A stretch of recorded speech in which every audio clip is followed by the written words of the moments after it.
Hello guys, this is Shubham here and I welcome you all at your own YouTube channel Guptas classes. और आज का जो lecture है वो कुछ MCQs को लेके है। जो हम पढ़ रहे हैं इस समय। हमने कंज्यूमर प्रोटेक्शन एक्ट के 2 लेक्चर पूरी तरीके से कर दिए हैं कवर, और आपने अभी नहीं देखे तो आप उसको देख सकते हैं। और ये जो लेक्चर हैं वो आपके बहुत ज़्यादा बेनिफिशियल है अपकमिंग एग्ज़ाम के रिगार्डिंग। और मैं आशा करता हूँ कि आपने ये लेक्चर देख लिए होंगे। और ये जो आज जो MCQ हैं उसी के बेसिस पे हमने कुछ MCQ हैं। और इस सीरीज़ का नाम है हमारा, ये जो सीरीज़ है उस सीरीज़ का नाम है कैसे चलेगा यार, 1 मिनट। हाँ यूँ क्यों नहीं दिया।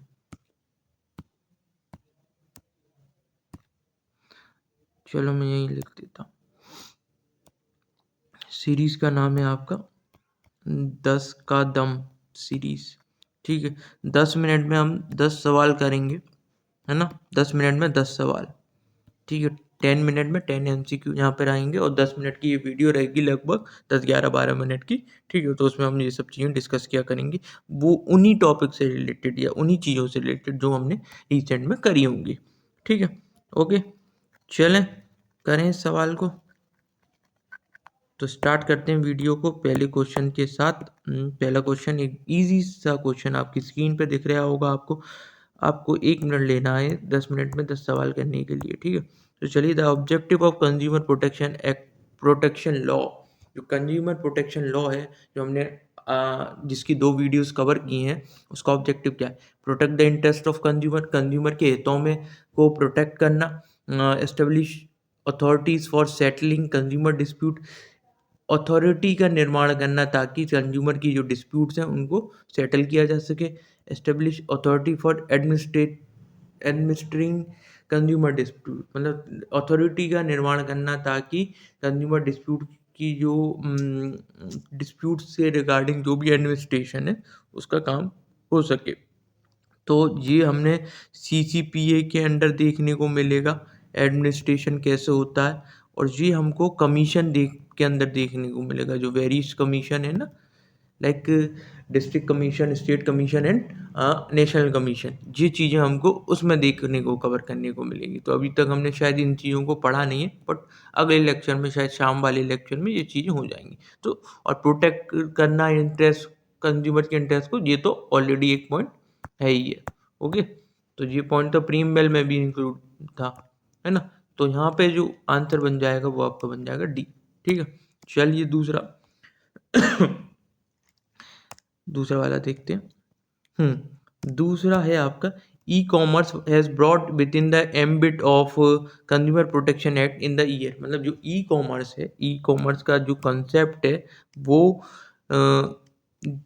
कंज्यूमर प्रोटेक्शन एक्ट में किस ईयर में आया? मतलब कि पहले कंज्यूमर प्रोटेक्शन एक्ट में ई कॉमर्स का जो कंसेप्ट था, या उसका जो ई कॉमर्स को उन्होंने मतलब नहीं इन्वॉल्व कर रखा था। तो ये कौन से प्रोटेक्शन एक्ट में आया? ये इसी प्रोटेक्शन एक्ट में आया।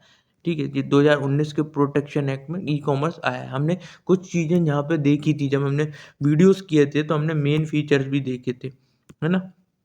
वो आपको मैंने बताया भी था कि मेन फीचर्स क्या हैं, बट आपने शायद उन पे इंक्लूड नहीं किया था कि मेन फीचर्स क्या हैं कंज्यूमर प्रोटेक्शन एक्ट के। ये यहाँ पे हमने देखे थे। देखो कि जो जो चीज़ें इसी कंज्यूमर प्रोटेक्शन एक्ट में आई, ई कॉमर्स का हमने यहाँ पे उल्लेख किया था। डायरेक्ट सेलिंग भी हमारा 2019 के प्रोटेक्शन एक्ट में आया है। ठीक है, CCPA, central consumer protection authority का निर्माण हुआ है 2019 में। स्ट्रिक्ट नॉर्म्स कर दिए मिसलीडिंग एडवर्टीजमेंट के लिए। पहले ऐसे स्ट्रिक्ट नॉर्म्स नहीं थी, अब पेनल्टी भी है और सजा का भी प्रावधान है। ठीक है, strict norms for product liability को लेकर स्ट्रिक्ट नॉर्म्स हैं, बहुत अच्छे खासे रूल्स हैं।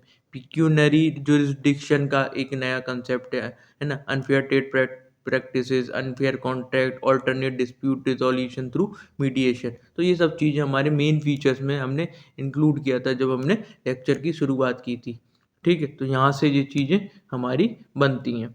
ठीक है, तो इसमें जो आंसर बन जाएगा आपका, वो बन जाएगा आपका 2019 वाला। ठीक है, ओके, चलेंगे आगे, चलते हैं अगले क्वेश्चन पे। एक कंज्यूमर डज नॉट इंक्लूड, एक कंज्यूमर में इंक्लूड नहीं होगा, है ना। तो कंज्यूमर में हमने कंज्यूमर की डेफिनेशन पढ़ी थी। कंज्यूमर की डेफिनेशन पढ़ी थी, आपको याद हो तो कौन से सेक्शन सब सेक्शन में है, कौन से सेक्शन में कवर होती है कंज्यूमर की डेफिनेशन, जल्दी से बताइए। अगर आपको पता है तो आप कमेंट बॉक्स में कमेंट कर सकते हैं, वरना मैं आपको बता ही देता हूँ कि हमने किस तरीके से याद करी थी। इधर इसकी साइड आज पेन जा नहीं रहा है, तो एक मिनट। हाँ, हमने कंज्यूमर की डेफिनेशन कैसे याद की थी, आपको याद है? हमने कही थी कंज्यूमर के साथ तो हर कोई खड़ा है, कंज्यूमर के साथ हर कोई खड़ा है, हर कोई खड़ा है। तो सात से बन गया सात, और जो डेफिनेशन जो कवर होती थी वो होती थी आपकी section two, section two sub section 7 में आपको कंज्यूमर देखने को मिल जाता था। तो हमने वहाँ पे पढ़ा था कि कंज्यूमर में क्या क्या इंक्लूड है, बायर ऑफ गुड्स है या नहीं है, बायर गुड है, या बायर हायर ऑफ सर्विसेज है, buyer for personal use only, और buyer for commercial use only. तो यहाँ पे वो बोल रहा है कि कंज्यूमर में हम किसको इंक्लूड नहीं करेंगे। तो हमने कंज्यूमर की डेफिनेशन बहुत ही इत्मीनान से, बहुत ही अच्छे से समझी थी। तो हमें पता था कि एज कंज्यूमर कौन होगा, जो गुड्स को बाय करेगा या सर्विस को हायर करेगा, ठीक है, चाहे वो पर्सनल यूज के लिए भी करे, है ना, तो भी वो कंज्यूमर कहलाया जाएगा। ये हमने चीज़ें की थी ना, पर्सनल यूज़ वाला किया था। बट हमने एक चीज़ वहाँ पे देखी थी कि कंज्यूमर कंज्यूमर तब नहीं कहलाया जाएगा जब वो कॉमर्शियल यूज़ के लिए अगर कोई प्रोडक्ट बाय करता है, प्रोडक्ट या सर्विसेज अगर वो कॉमर्शियल यूज़ के लिए बाय कर रहा है तो वो कंज्यूमर नहीं कहलाया जाएगा, जो हमने कल के सेकंड वाले लेक्चर में पढ़ा था, ठीक है। तो यहाँ पे जो आंसर बन जाएगा वो आंसर बन जाएगा आपका डी। दिखा दूँ मैंने, हमने कहाँ पढ़ा था कल, आपने नहीं पढ़ा है तो ये आपकी गलती है, मेरी गलती नहीं है। मैंने हर चीज़ बहुत ही तकल्लुफ़ से, बहुत ही इत्मीनान से, बहुत ही टाइम देख के ये चीज़ें मैंने बताई हैं। देखिए ये रहा कंज्यूमर था, है ना। कंज्यूमर कंज्यूमर वो पर्सन है जो बाय करेगा गुड और हायर करेगा service for consideration, buy goods और hire service for consideration, goods buy करे चाहे सर्विस बाय करे किसी कंसिडरेशन के एवज में, है ना। इंक्लूड क्या, कौन कौन से यूजर होंगे, include user of good service with approval of buy, मतलब ऐसे भी गुड्स होंगे लाइक कि मेरे पिताजी कुछ सामान खरीद के लाए बट यूज मैं कर रहा हूँ, मेरी माता जी मेरे लिए कुछ कपड़े लाई बट यूज मैं कर रही हूँ, तो मैं भी कंज्यूमर की डेफिनेशन में काउंट हूँगा। बट इसमें वो पर्सन इंक्लूड नहीं होंगे जो उसे रीसेल कर रहे हैं गुड्स और सर्विसेज को फॉर कॉमर्शियल पर्पस, मतलब जो बेचने के इरादे से गुड्स और सर्विसेज का यूज़ कर रहे हैं, वो पर्सन इसमें इंक्लूड नहीं हुए। और हमने कॉमर्शियल पर्पस को बहुत ही अच्छे से समझा था कि कॉमर्शियल पर्पस में वो लोग एक्सक्लूड होंगे जो सेल्फ एम्प्लॉयमेंट पर्पस के लिए या अपनी खुद की लिवलीहुड लाइक अपनी रोजंदारी के लिए, अपनी जीवन आमदनी के लिए अगर वो प्रोडक्ट या सर्विसेज का यूज़ कर रहे हैं तो वो कॉमर्शियल पर्पस में नहीं आएगा। जी हमने चीज़ें पूरी बहुत अच्छे से करी थी। और इसमें इंक्लूड होगा ऑनलाइन ऑफलाइन ट्रांजेक्शन दोनों इंक्लूड होंगे। यदि मैं अगर मान लो मिंत्रा से या अमेजोन से या फ्लिपकार्ट से अगर कोई प्रोडक्ट मंगा के यूज़ कर रहा हूँ तो भी मैं कंज्यूमर की लिस्ट में आऊँगा, ठीक है। और ये हमने दिया था कि कंज्यूमर के साथ तो हर कोई खड़ा, तो ये हमने चीज़ें करी हैं तभी मैं आज इसके क्वेश्चन लेके आया हूँ, ठीक है। तो इसमें बायर और फॉर कॉमर्शियल यूज़ वाला इंक्लूड नहीं होगा, ठीक। अगली डेफिनेशन, अगला क्वेश्चन आपका बनता है यहाँ पे एप्रोप्रिएट लेबोरेटरी के ऊपर है। तो एप्रोप्रिएट लेबोरेटरी हमने पढ़ा है क्या नहीं पढ़ा है, पहले तो ये ध्यान दीजिए। क्या हमने जो मेन डेफिनेशंस कवर करी थी क्या उसमें एप्रोप्रिएट लेबोरेटरी वाला चीज़ थी? यस, हमने एप्रोप्रिएट लेबोरेटरी कवर की है। अब आपको याद हो तो एप्रोप्रिएट लेबोरेटरी कौन से सेक्शन में थी? मैंने कही थी कि जो जब ये एक्ट चालू होगा तो एक्ट पहले कंज्यूमर ने जब एक्ट चालू हुआ एप्लीकेबिलिटी देखी सेक्शन 1 में, सेक्शन 1 में एप्लीकेबिलिटी देखी, फिर मैंने कही थी कि डेफिनेशन जो भी कवर होती हैं किसी भी एक्ट में वो मोस्टली माने वो हमेशा किस में होती है, सेक्शन 2 में। सेक्शन 2 में उस एक्ट की सारी डेफिनेशन जो भी उसमें टर्म्स आने वाले हैं, टर्म्स एंड टर्मिनोलॉजी एक्ट में कवर होने वाली है वो हमेशा सेक्शन 2 में कवर होती है। तो सेक्शन 2 की जब शुरुआत हो रही थी तो सेक्शन 2 सब सेक्शन की शुरुआत मैंने कही थी कि कंज्यूमर किसी भी प्रोडक्ट को खरीदने जाता है तो सबसे पहले उसे क्या दिखाई देता है, एडवर्टीजमेंट दिखाई देता है। तो सेक्शन 2 सबसेक्शन 1 में हमने एडवर्टीजमेंट की डेफिनेशन देखी थी, पर सेक्शन 2 सबसेक्शन 2 में हमने जो देखी थी वो डेफिनेशन थी आपकी लेबोरेटरी की। तो ये हमने ऑलरेडी करी है, ये पहले लेक्चर में, पहला लेक्चर नहीं देखा है तो जाके देखो, ठीक है। माना कि लेक्चर थोड़ा बड़ा है, चीज़ें पर मैंने बहुत आसान से समझाई है, ठीक है। तो एप्रोप्रिएट लेबोरेटरी का मतलब क्या है? Laboratory recognized by the central government, central government जो रिकॉग्नाइज करवाएगी वो, मतलब सेंट्रल गवर्नमेंट से जो मान्यता प्राप्त होगी वो होगी क्या, एप्रोप्रिएट लेबोरेटरी है।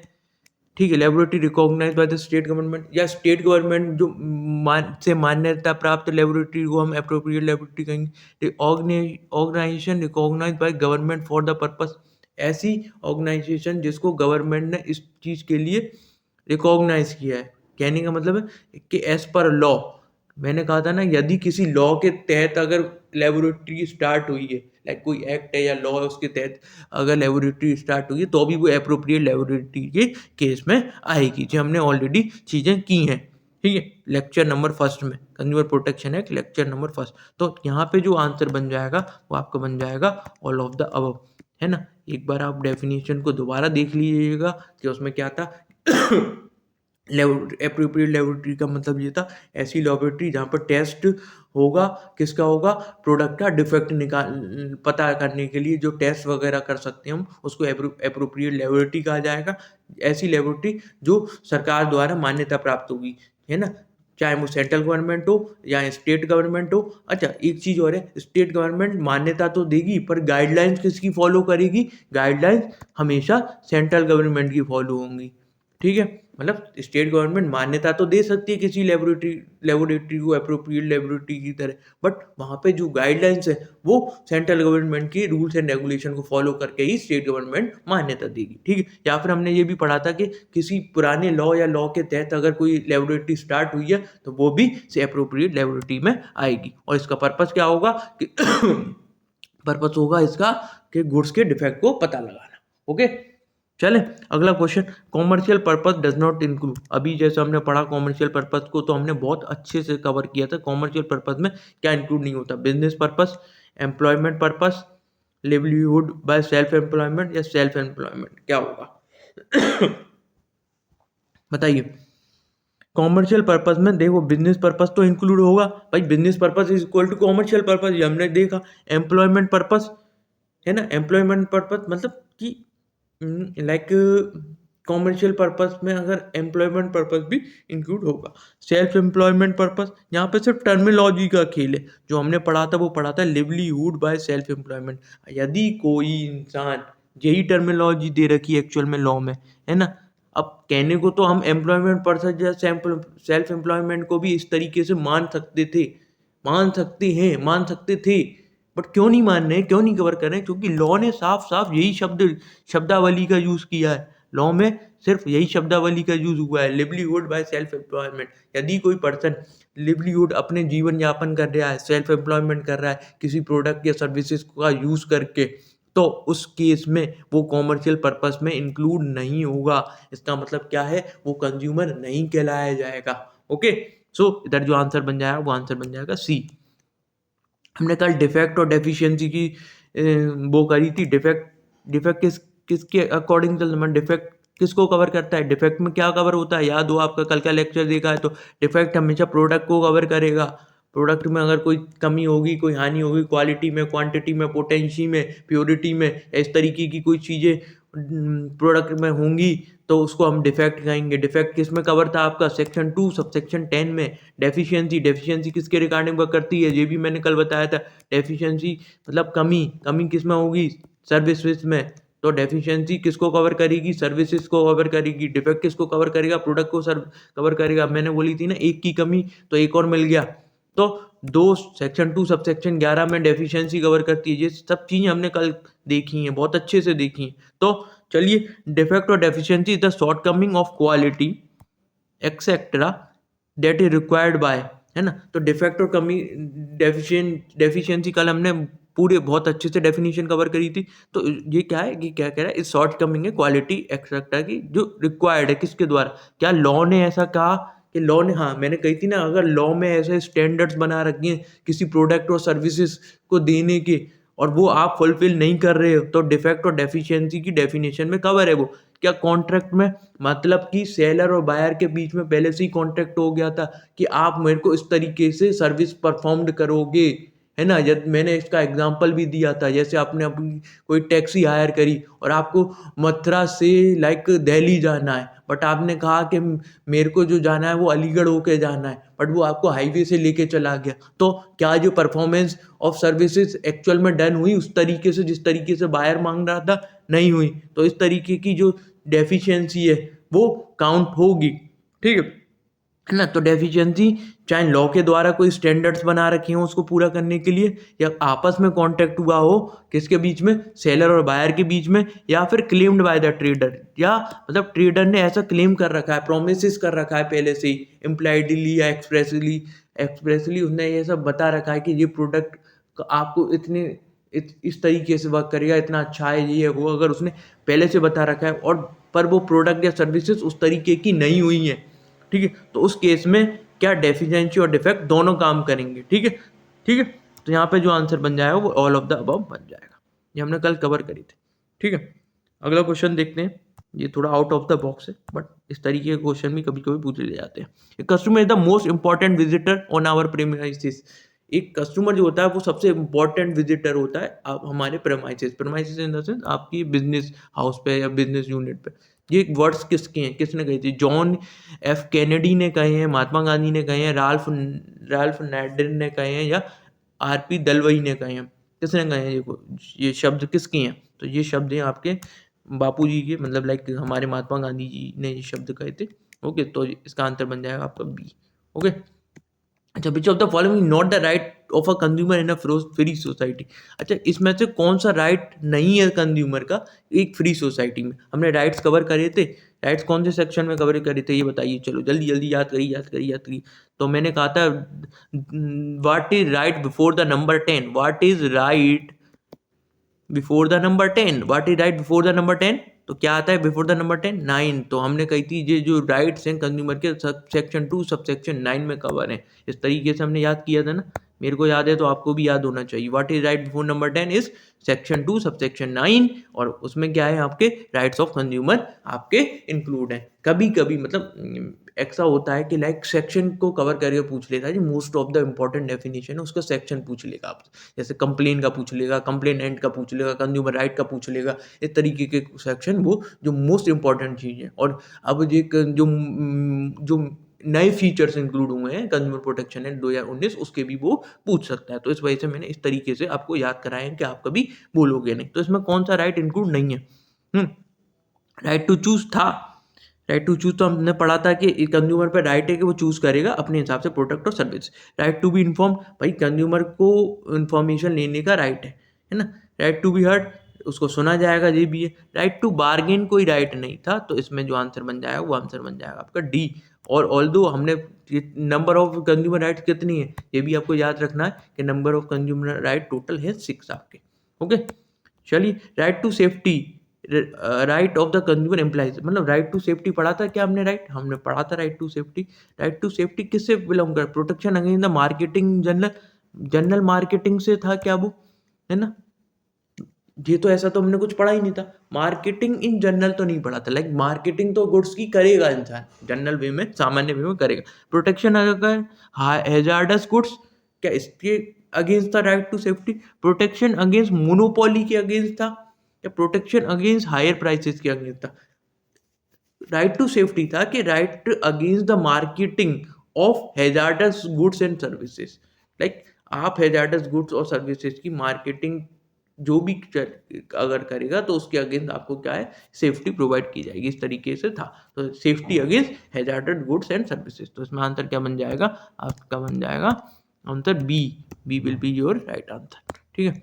तो लास्ट क्वेश्चन है 10 मिनट सीरीज का, ये 10 का दम वाली सीरीज हम चलाते रहेंगे, लाइक जैसे जैसे टॉपिक आएंगे बढ़ते रहेंगे उसके रिगार्डिंग हम 10 क्वेश्चन डालते रहेंगे। इससे बर्डन भी नहीं आता है सामने वाले पे, वीडियो भी शॉर्ट रहती है और इंसान कभी भी चलते फिरते इनको देख सकता है, ठीक है। एंड अगला क्वेश्चन देखते हैं। अगला, the first NGO dealing the consumer grievances in India, मतलब पहला ऐसा एनजीओ, एनजीओ मतलब नॉन गवर्नमेंटल ऑर्गेनाइजेशन, ऐसा एनजीओ, ऐसा कंज्यूमर एनजीओ जो कंज्यूमर की ग्रीवियंसेस पे, उनकी जो लाइक समस्या है उनका निदान करने के लिए जो पहला एनजीओ खोला था वो उसका नाम क्या है? भारत सेवा समाज था क्या वो? क्या इंडियन एसोसिएशन ऑफ कॉमर्स था? या नेशनल कंज्यूमर एसोसिएशन था या कंज्यूमर वॉइस था, किसके नाम से था? तो जो पहला जो एनजीओ खुला था, जो कंज्यूमर की जो दिक्कतों को सॉल्व करता था, परेशानियों को सॉल्व करता था इंडिया में, उसका नाम था इंडियन एसोसिएशन ऑफ कॉमर्स। इस तरीके के भी क्वेश्चन कभी-कभी आ जाते हैं। तो बी आपका ये राइट आंसर बनता है। ठीक है, मेरा नाम है शुभम और आज का कंटेंट जो प्रोवाइड कराया है, जो कंटेंट लिखा है, वो मेरे द्वारा ही लिखा है। मेरा नाम है शुभम उपाध्याय। आप चाहे तो हमें फॉलो कर सकते हो गुप्तास क्लासेस पे, और आपकी कोई क्वेरी है लाइक किसी भी टॉपिक को लेके या किसी भी क्वेश्चंस को लेके या कोई भी क्वेरी है, तो आप मेरे को इस नंबर पे टेक्स्ट कर सकते हैं। Only text, no no calls. Okay, आपकी कोई क्वेरी वगैरह है तो आप कर सकते हो, और आप चाहें तो हमें फॉलो कर सकते हैं इस चैनल को। ठीक है, चलिए मिलते हैं अगले किसी वीडियो में, अगले 10 के दम में मिलेंगे नए क्वेश्चंस के साथ। ठीक है, गुड बाय, टेक केयर और अपना ध्यान रखिए।